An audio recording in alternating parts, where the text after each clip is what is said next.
Hey, how's it going, guys? Domino Paris 21 here, and back again with yet another deck profile for you all. So, of course, as you see here, what I have to present to you guys is my Ashlei reverse deck, post set 14, of course. Now, in set 14, there was definitely a lot of different cards I was really looking forward to.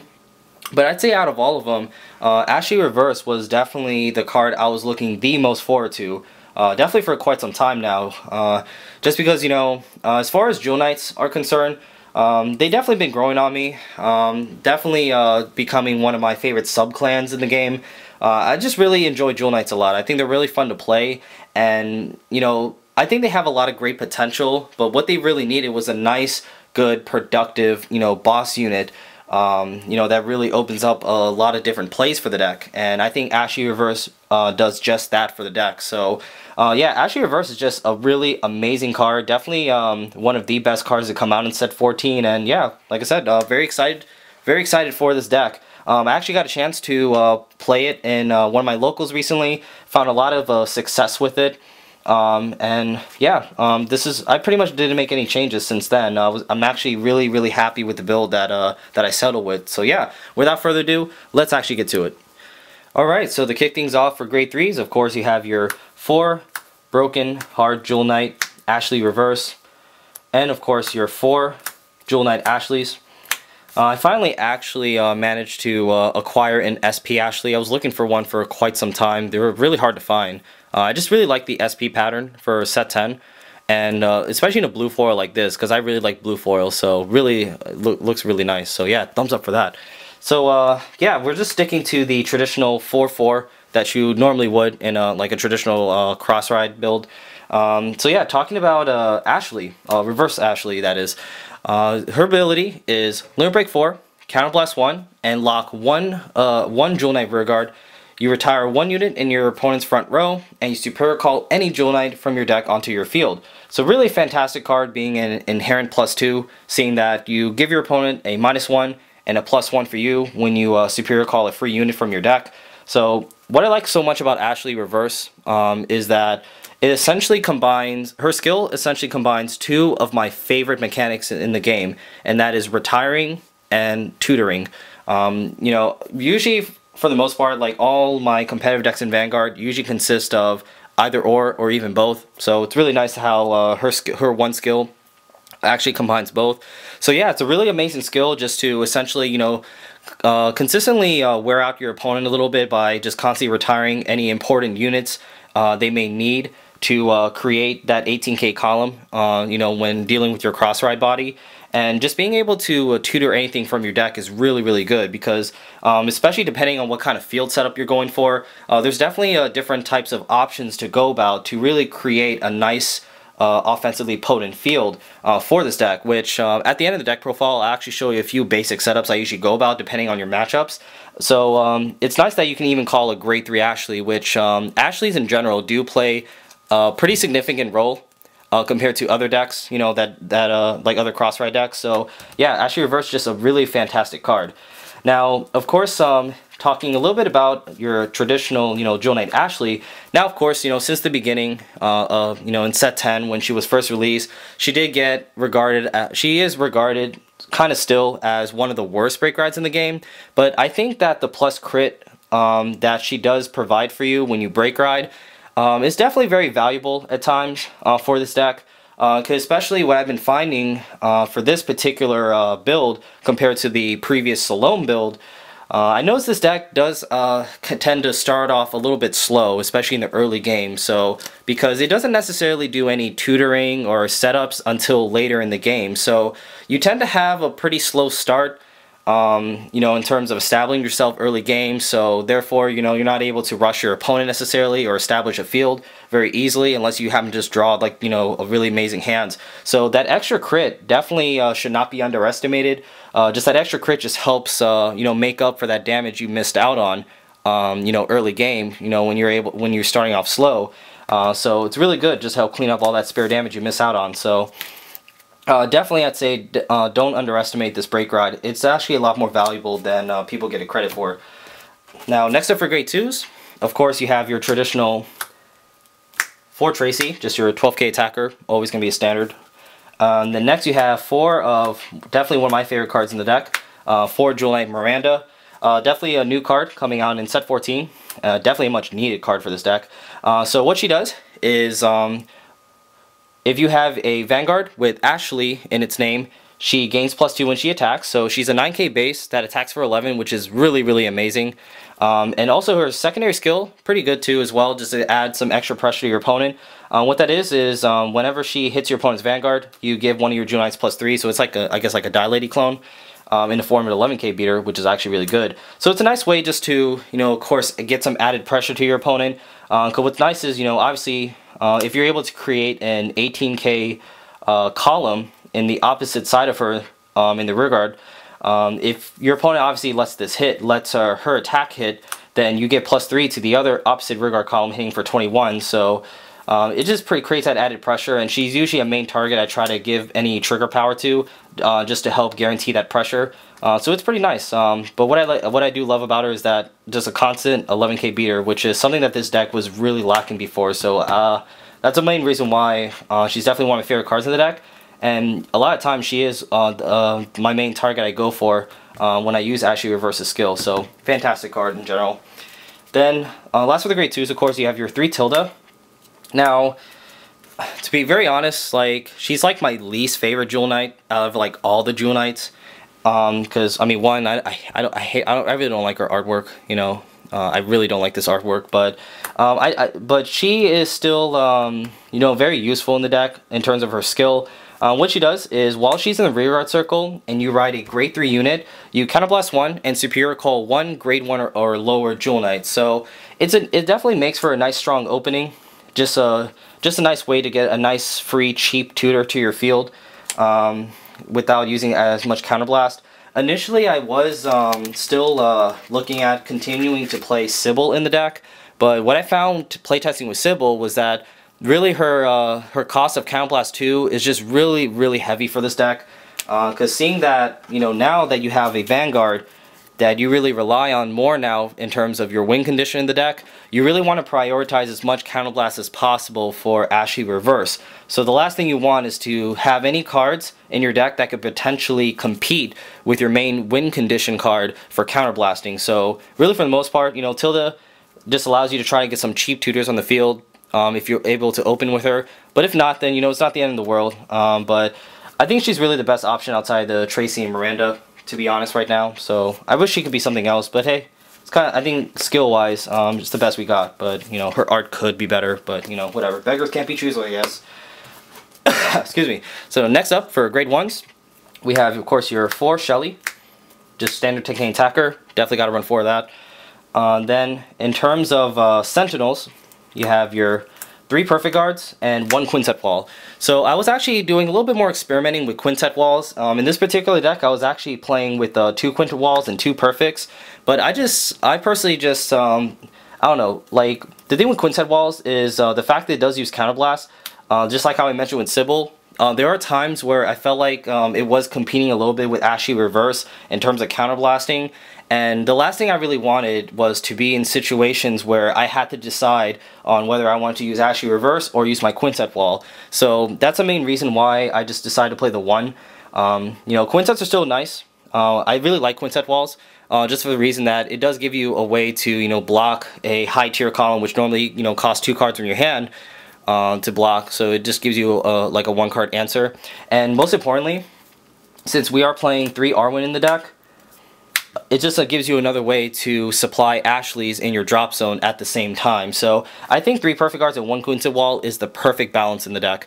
Now in terms of Arwen, Arwen, I'd say, well, outside of the obvious grade 3s, she is the most important card in the deck for how I built this deck, as she is the main source of your offensive push that you do with the deck. So what she does is, while she's on rearguard circle, doesn't have to be on call or anything, it's just while she's on rearguard circle, you send 1 copy of an Ashlei grade 3, whether it's reverse or traditional Ashlei, to the bottom of your deck, and give one of your Ashlei grade 3s on the field +5.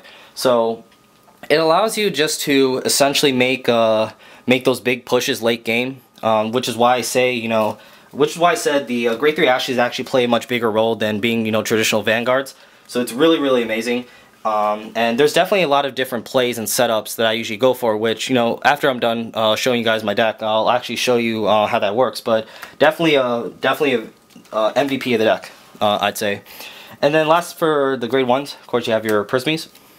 Honestly, 2 is enough. You really don't need to run more than 2, just because Prismy almost, like, you know, you pretty much have to have like almost a full field to make use of his skill, which, like I said, early game, the deck is a little slow, so drawing him early is not very good. And if you really need to cycle, use Prismy to cycle, like maybe get some, you know, grade 3 Ashleys dead in your hand into the drop zone, it's a nice way just to do that, and you can easy tutor into him if you need to. And he's a 7k booster, so definitely, definitely I'd say 2 is the perfect balance. You don't really need to run more than that. And alright, to wrap things up, of course we have my grade 0s, of course. So starting off with, well, my starter, I actually decided to go with Jewel Knight Heloise, I think that's how you say it. I'm really bad with names, guys, so really sorry if I do say some of these names wrong, but yeah, it's a new starter introduced in set 14 for Jewel Knights. What it does is when you have 3 other Jewel Knights on your field, it gains plus 3k. So essentially, of course, it's a free 8k booster that stays on your field, which is really, really nice. Seeing, of course, obviously, we don't play 8k vanillas in this deck, so, I mean, hey, why not give us one from the start, right? So, obviously, of course, you leave it behind your Vanguard, just so it gives you a chance to constantly hit 21, either when you're boosting a Break Ride Ashlei, or you're boosting a Cross-Ridden Ashlei Reverse. Another thing that I really liked about the starter, it just provides a lot more simplicity in terms of your field setups, because obviously, of course, most of the time you just leave this open to boost for your Vanguard, but there's definitely a few different setups you go for depending whether you're facing like a Crossride or 11k Vanguard, which I'll show you those 2 basic setups once I'm done wrapping everything up here. But another thing too that I like is that especially in locals, when I was facing a few Crossride decks, I actually missed my Crossride, and I was just stuck on a, you know, regular Ashlei Reverse as an 11k, so it still allowed me to hit 19 in the center, still hit that magic number, so that's definitely was a huge thing for me. So yeah, it's a really good starter. Now I'm still playing the 1 Tiffany in the deck. Originally I was playing 2 Tiffany's as a starter, but I definitely underestimated Heloise. So I definitely like Heloise as a starter. Tiffany's is, of course, really good. Just it allows you some more different options and different plays to go about, and it's just another good target for Ashlei Reverse, of course. So definitely, Tiffany's still just a really amazing card. Being a double Margle, put in soul, give 2 units plus 3, still really nice. A really amazing card. And next up for triggers, it's pretty simple, honestly. Just your 8 crit. Really glad that Jewel Knights finally get a full crit lineup, which is nice. 4 draws. Best draw trigger. I don't like ponies, I'm sorry. And 4 heal. So simple as that. Just a basic lineup. So yeah, guys, that pretty much wraps up my deck. And just like I mentioned, before I let you guys go, let me actually show you a few very basic setups that I usually go about depending on what kind of matchup I face up. So let me go ahead and show that to you guys. Alright guys, so what I'm about to show you is a few basic setups that I usually go for when I'm going about with my plays, and it really just depends on whether you're facing a Crossride or an 11k base Vanguard. So there's usually 2 different setups I go about depending. So in this scenario, we're just gonna say that our opponent is on an 11k Vanguard, and we're just gonna assume that an Ashlei Reverse is already cross-ridden. So excuse me. So let's say like in a late game scenario where you're trying to kind of essentially make that big push at your opponent, this is kind of the essential field you're going for. So like I mentioned, with your starter, you usually always put it behind your Vanguard, because as you see here, seeing that our Ashlei Reverse is cross-ridden, it allows you to hit 21k in the center. And we do have an Arwen on the field. So like I said, Arwen is the main source of your plays when you're trying to make that push. So essentially what we're going to do is use Ashlei Reverse's skill, and we're going to lock the opposite booster. It honestly doesn't matter what's here, because you're locking it anyway. But essentially, what you want to end up with, you want to have a grade 3 Ashlei here. So if you have it in hand, you call it, or you call it from the deck if you need to. So essentially, you want to get an Ashlei here. And on the opposite column, I mean, you can honestly get another Ashlei if you want, but let's say we're not doing that. We're just going to put a grade 2 on there. So let's put put Miranda on here. It doesn't matter actually in this case. So it's a pretty simple lineup. So what you do, of course, with Arwen, ideally, you want to get at least 2 Ashleis in the drop zone at this point, because what you'll do is you end up putting 2 in the bottom of your deck, seeing that you can just continue to do it as much as you can, as long as you can pay the cost, and then give the rearguard Ashlei plus 10k. That way you have 21k column, 21k column, and then 17.